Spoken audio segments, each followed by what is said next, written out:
வணக்கம். அன்பார்ந்த அனுக்கிரகம் தமிழ் நேயர்களுக்கு உங்கள் ஜோதிடர் ஜெயமஸ் சந்திரமௌலியின் பதிவு. இந்த பதிவு மார்ச் 29 கும்பராசியிலிருந்து மீனராசிக்கு மாறக்கூடிய சனிப்பெயர்ச்சியை பற்றியும், ஒரு மாதம் ராகுவோடு இணைவு பெற்று சேர்க்கை பலனை கொடுக்கும்போது சுக்கிரன் புதன் மேலும் 2 கிரகங்கள் சேர்க்கை பலனை தருகிறதை பற்றியும் பார்க்க இருக்கிறோம். இந்த பதிவு மீனம் லக்னத்திற்கு சனிப்பெயர்ச்சி. விரய சனி 2.5 வருஷமா படாத பாடுபட்டோம், கஷ்டப்பட்டோம், நஷ்டப்பட்டோம். ஹெல்த் நல்லா இல்லை, உறவுகள் நல்லா இல்லை, இத்தனை பிரச்சனைக்கு விடுதலை கிடைக்கிற மாதிரி இந்த சனி நம்ம லக்னத்துக்கு வருது. இப்ப நம்மளுடைய ஆதிக்கமே சனியினுடைய ஆதிக்கம் தான். ஏன்னா நம்ம லக்னத்துல தான் உத்திரட்டாதி என்கின்ற சனியினுடைய நட்சத்திரம் இருக்கு. நமக்கு 5ஆம் இடமான கடகராசியில தான் பூசம் என்கின்ற சனியினுடைய நட்சத்திரம் இருக்கு. நமக்கு 9ஆம் இடமான விருச்சிக ராசியில தான் அனுஷம் என்கின்ற நட்சத்திரம் இருக்கு.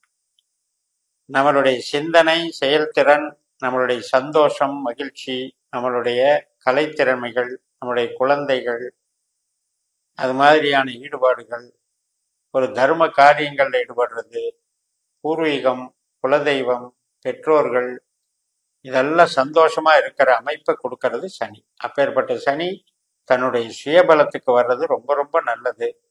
அதனால இவங்களுக்கெல்லாம் ஒரு நன்மைகள் நடக்கும். ஒரு உறவுகள் கெட்டு போயிருந்தாலும் அதெல்லாம் கேன்சல் ஆகி இப்ப டெவலப் ஆயிடும். உறவுகள் சேர்ந்துடும். மகிழ்ச்சியும் நல்லா இருக்கும். அனைத்து வகையிலையும் ஆரோக்கியமும் நல்லா இருக்கும். அப்படிப்பட்ட ஒரு நல்ல அமைப்புக்கு வருது. இந்த சனி நமக்கு ஏப்ரல் 27க்கு மேலதான் சொந்த நட்சத்திரத்துக்கு வர்றாரு, உத்திரட்டாதி. அப்ப இந்த பலன்களை எல்லாம் எதிர்பார்க்கலாம். அதுக்கு முன்னாடி ஒரு மாசம் நமக்கு என்ன ஆகுதுன்னா, ஏப்ரல் 27 வரைக்கும் மார்ச் 29 இருந்து அவர் ராகுவோட சேர்க்கை பெறுகிறார். அதனால என்ன அப்படின்னா, சில பேருக்கு சனி திசையோ ராகு திசா புத்தியோ நடக்கிறவங்களுக்கு இந்த சனி ராகு சேர்க்கையினால நம்பக்கூடாத நம்பி பிரச்சனையாகிறது, அல்லது கஸ்டமர்னால ஒரு பாதிப்பு வர்றது, உறவுகள் ரீதியா சின்ன சின்ன சிக்கல்கள் வர்றது, அது கணவன் மனைவி உறவாக இருக்கலாம், குழந்தைகள் உறவாக இருக்கலாம், அது மாதிரி குடுக்கல் வாங்கல் சம்பந்தப்பட்ட உறவுகளா இருக்கலாம், ஃபைனான்ஸ் பண்றது, வர வேண்டிய பணம் வராம தடுக்கப்படுறது, இதுல எல்லாம் கொஞ்சம் அந்த சிக்கல் ஒரு மாசத்துக்கு இருக்கு. இந்த ஒரு மாசத்துக்கு கொஞ்சம் கேர் எடுத்து கவனிச்சுக்கோங்க. ஏன்னா இதுல சுக்கிரன் ஒரு 25 நாள் ஜாயின் ஆகிறது, 3ஆம் தேதியிலிருந்து 25ஆம் தேதி வரைக்கும். அதே மாதிரி புதனும் 10 நாளைக்கு ஜாயின் ஆகிறது. இவங்க எல்லாம் இந்த 4 கிரகம் சுக்கிரன், புதன், சனி, ராகு எல்லாமே குரு மாதிரி செயல்படுறதுனால பெருசா பாதிப்பு இல்லை. இருந்தாலும் இந்த சேர்க்கையில சில பேருக்கு ஏன் பாதிப்பு வரும்னா, அவங்க ஜாதகத்துல சுக்கிரன் திசாபுத்தி ஆகும்போது அவரு கெட்டவராக இருக்கும்போது வரும். அதே மாதிரி புதனோ ராகுவோ சனியோ இந்த மாதிரி எல்லாம் அமைஞ்சிருந்தா இந்த சிக்கல்கள் உண்டு. அந்த ஒரு மாசத்தை கடந்துட்டோம் அப்படின்னா ராகுவும் ஃப்ரீ ஆயிடுவாரு, சனியும் ஃப்ரீ ஆயிடும், சுய பலம் அதிகரிக்கும். இது வரைக்கும் நடந்த ஒரு பிரச்சனைகள், ஒரு ஃபெயிலியர்ஸ், ஒரு நஷ்டம் கஷ்டங்களை எல்லாம் ஆய்வு பண்ணி பார்த்து, ஓ இது எல்லாம் தவறு, இதுதான் சரி, சரியான பாதையில நீ போகலாம் அப்படின்ற முடிவெடுத்து தன்னம்பிக்கையோடவும் மகிழ்ச்சியோடவும் உறவுகளுடைய சப்போர்ட்டோடையும் உங்களால இயங்க முடியும். நல்லபடியா உங்களை வளர்த்துக்க முடியும், சந்தோஷமாகவும் இருக்க முடியும். இப்ப உங்களுக்கு நடக்கிற திசா புத்தி என்ன பாவத்தை இயக்குதுன்னு பாருங்க. நம்மளுடைய பாஸ்கர் அஸ்ட்ராலஜி சிஸ்டத்துல உங்களுடைய ஜாதகத்தை கணிச்சு பார்த்து 12 பாவ உபநட்சத்திரங்களை கண்டுபிடிக்கணும். அதுல சனி 8ஆம் பாவ 12ஆம் பாவ உபநட்சத்திரமாக வந்திருக்கும் உங்களுக்கு மட்டும் இந்த சனி நட்சத்திரத்துல வரும்போது கெடுதல் அதிகமா செய்யும். அதனால அதை நீங்க உள்ள போய் டெப்தா பார்த்துக்கோங்க. பொதுவாகவே இந்த சனின்னு எடுக்கிறது ஆரோக்கியத்துக்கும் வளர்ச்சிக்கும் நல்லா இருக்கும். இப்ப உங்களுக்கு சனி திசையே நடக்கல அப்படின்னா சனியை பத்தி கவலைப்பட வேண்டாம்.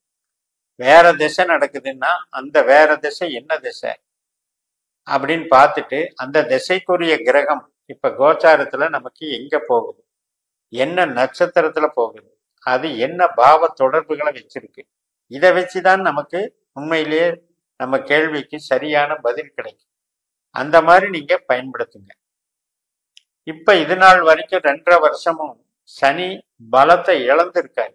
நமக்கு நல்லது பண்ண வேண்டியவர் தான் சனி, கெட்டது பண்ணவே மாட்டார். அப்படிப்பட்ட கிரகம் நம்ம ஜனனஜாதத்துல கெட்ட ஸ்தானத்துல அமர்ந்திருந்தாலும் இப்ப கடந்த 2.5 வருஷம் 12ஆம் இடத்துல இருந்ததுனாலையும் நமக்கு தேவையில்லாத சில பிரச்சனைகள், பெருசா முன்னேற்றம் இல்லை, எதை எடுத்தாலும் காலதாமதம், நமக்கே ஒரு சுய பலமே இல்லாத மாதிரி, என்னத்தையோ இழந்த மாதிரி ஃபீலிங்கு, ரொம்ப பலகீனப்பட்டு போயிருந்தோம். எதுலையுமே ஆர்வம் இல்லாம இருந்தோம். எதுலையுமே சுய முயற்சியும் ஒரு சுய பலமும் ஒரு வேகமும் குறைவாக இருந்தது.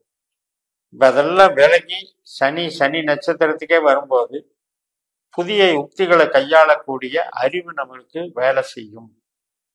அதற்கு தகுந்த தொடர்புகள் நமக்கு அமையும். சூழல்கள் எல்லாம் மாறும். இப்படிப்பட்ட சூழல்கள் மாறும்போது நமக்கு உண்மையிலேயே சுய பலம் ஏற்படும், மகிழ்ச்சி ஏற்படும். இப்ப நமக்கு சனி திசா புத்தி அந்தரம் நம்ம ஜனஜாதகப்படி 2ஆம் இடமோ 6ஆம் இடமோ 10ஆம் இடமோ தொடர்பு வச்சிருந்தாருன்னா இந்த காலகட்டத்துல நமக்கு தொழில் மூலம் மகிழ்ச்சி கிடைக்கும்னு எடுத்துக்கணும். 3ஆம் இடம் 7ஆம் இடம் 11ஆம் இடம் அந்த மாதிரி நம்ம ஜனன ஜாதகத்துல சனியினுடைய பங்களிப்பு இருந்ததுன்னா இப்ப திருமணம் ஆகாதவர்களுக்கு திருமணம் ஆகிறது, குழந்தை பிறப்புக்கு உண்டான முயற்சிகள்ல வெற்றி அடைகிறது, உடன்பிறப்புகள் சம்பந்தப்பட்டதும் நண்பர்கள் சம்பந்தப்பட்டதிலையும் ஒரு நல்ல முன்னேற்றமும் மகிழ்ச்சியும் கிடைக்கிறது. இதையெல்லாம் நடத்தி கொடுப்பாரு சனி. உங்க ஜனன ஜாதகப்படி சனி 8ஆம் பாவ 12ஆம் பாவ அதிகாரியாக உபநட்சத்திரமாக வந்திருந்தால் நிச்சயம் கொஞ்சம் கவனம் எடுத்துக்கணும். நம்ம என்னதான் நல்லது பண்ணாலும் அந்த டெவலப்மெண்ட்ஸு சூழல் கொடுக்காது, அல்லது உறவுகள் நம்மளை மிஸ் அண்டர்ஸ்டாண்ட் பண்ணிக்குவாங்க, சரியான ஒரு புரிதல் இருக்காது, சோகத்துல சுகம் காணக்கூடிய அமைப்பு ஏற்படும். அதனால அதெல்லாம் கொஞ்சம் கவனிச்சுக்கணும். இல்ல எனக்கு சனி திசையே நடக்கல, வேற கிரகத்தினுடைய திசை நடக்குது, ராகு நடக்குதோ குரு நடக்குது, அல்லது வேற எந்த திசை வேணாலும் நடக்கட்டும், அப்ப நீங்க சனியை பார்த்து குழம்பிக்க வேண்டிய அவசியமே இல்லை. அந்த திசை உங்களுக்கு நடக்கக்கூடிய திசை சனியினுடைய தொடர்புல இருக்கான்னு பாருங்க.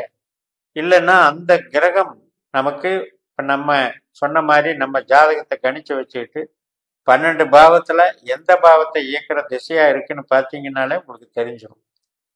அதுல உங்களுக்கு 2, 6, 10ன்னா தொழில் நல்லா இருக்கும், 3, 7, 11ன்னா உறவுகள் நல்லா இருக்கும், 4, 8, 12 அப்படின்னா உறவுக்கும் நல்லா இருக்காது, தொழிலுக்கும் நல்லா இருக்கும். அப்போ ஒரு பிரச்சனை நடக்குதுன்னா அது நம்மளுடைய ஜனனஜாதத்தினுடைய திசாபுத்தியினுடைய அடிப்படையில் நடக்குதுன்னு புரிஞ்சுக்கிட்டு ஒரு தடவை நீங்க இதை மாதிரி கால்குலேட் பண்ணி என்ன குறிகாட்டிகள்னு எடுத்துக்கணும். 12 பாவத்துக்கு யார் அடையாளம் காமிக்கிறாங்க, இந்த 12 பாவத்தை இயக்கக்கூடிய குறிகாட்டிகள் எந்த கிரகம் அப்படின்னு தெரிஞ்சுக்கிட்டு நீங்க கோச்சாரத்தை பயன்படுத்தினீங்கன்னா உங்களுடைய கேள்விகளுக்கெல்லாம் சரியான பதில் கிடைக்கும். இந்த முறையில தான் நம்ம திசாபுத்தி பலனையும் எடுக்கணும், அடிப்படை யோகங்களையும் எடுக்கணும், கோச்சார பலன்களையும் எடுக்கணும்னு சொல்லி நிறைவு செய்கிறேன். இந்த சேனலை சப்ஸ்கிரைப் பண்ணுங்க, ஷேர் பண்ணுங்க. உங்க தனிப்பட்ட ஜாதக பலாபலன்களை என்னுடைய வாட்ஸ்அப் நம்பர்ல தொடர்பு கொண்டு பலன் பெறுங்கள். உங்களிடமிருந்து விடைபெறுகிறேன். உங்கள் ஜெயம்எஸ். நன்றி, வணக்கம்.